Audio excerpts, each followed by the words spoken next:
Hi friends, welcome to the fourth episode on biblical parenting. And today's topic is training our children.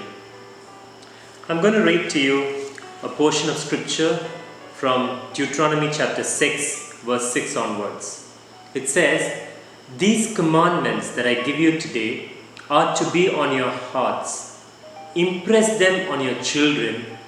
Talk about them when you sit at home and when you walk along the road, when you lie down and when you get up." Now, as disciples of Jesus Christ, God expects us to live lives that are intentional and purposeful.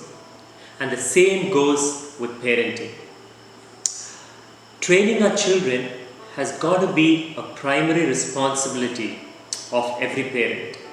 Just as we provide emotional support, food, shelter, education, etc., training has to be a priority in parenting. Begin by creating a framework of age-appropriate rules and expectations.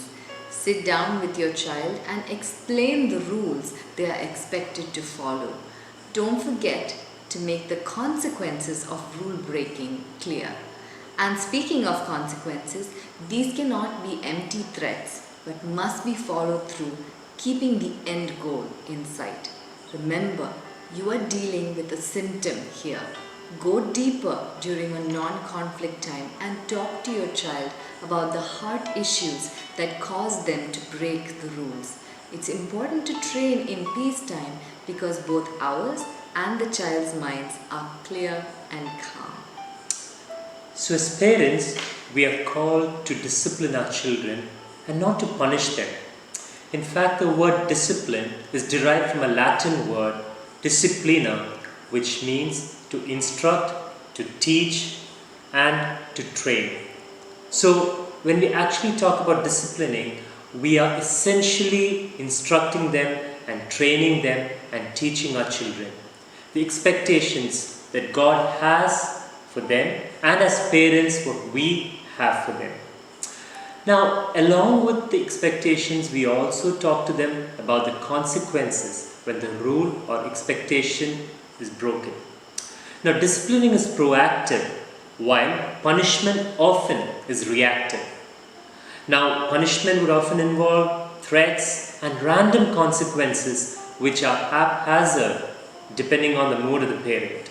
But disciplining involves talking about heart issues to the child to see his folly and administering the appropriate consequences which the child was told about during peacetime training. Yes, discipline is very important. However, remember to never discipline in anger. If you feel yourself losing control, step away from the situation and come back to it only when you are calm. Discipline ideally flows out of a heart full of love. You are striving with your child for their ultimate good. In the busyness of our parenting lives, it's often easy to lose sight of this truth. It's good to remind ourselves we discipline because we love.